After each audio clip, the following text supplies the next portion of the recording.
God, what, I've been gone 3 weeks and I'm trying to come back strong for you guys. Just kidding.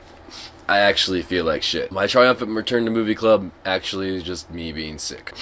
Hooray! But anyways, so this week for Movie Club we reviewed the movie Confessions of a Dangerous Mind. This movie came out in 2002 and it stars Sam Rockwell as the main character. I remember watching this when it first came out because I was really into Sam Rockwell for a while. I thought he was like the Gary Oldman of our generation. I think he's like that good of an actor. He can play anything, any role. This movie has a lot of stars in it. I mean, Julia Roberts, Drew Barrymore, George Clooney. This movie is actually directed by George Clooney, so who says pretty faces can't get things done in Hollywood? I mean, seriously, he got Brad Pitt and Matt Damon to cameo for free, and he got Julia Roberts and Drew Barrymore to cap their salary at $250,000 apiece to make a $30 million budget film. And to tell you the truth, this is a really good film. It follows the life of a guy who really wants to make it big in Hollywood, but honestly, he's kind of just looking to get laid a lot. He does end up making a lot of game shows, though, and as he makes these game shows, he notices he gets laid a lot.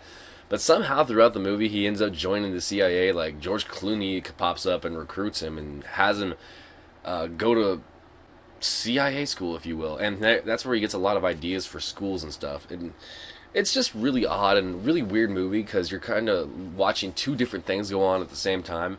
You're watching him try to create shows to make himself huge in Hollywood, but then you're watching him as a CIA operative in different countries. And throughout the movie, you're trying to figure out if he's telling the truth or not. You look at these game shows that this guy created, between the dating game, the Gong Show, the Newlywed Game, just all these games. He's very creative, as you can tell.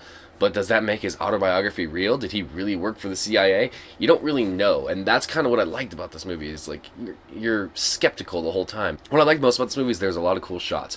Like, they have the scenes where they blur out the background, but they're like zoomed in on the TV of what's being filmed, but it's an actual part of the show from the Newlywed Game. Clooney did a great job in directing. He did a great job picking the cast. He wanted Rockwell first choice for this main character, and I think that's a great choice. Random celebrities just pop up here and there, and you're like, oh, I didn't expect to see them, but it was kind of nice.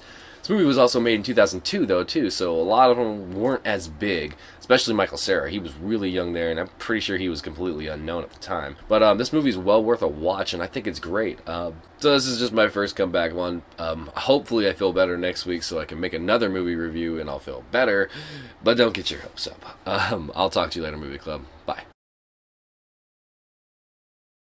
I mean, he ends up making a lot of game shows, though, on... Damn it.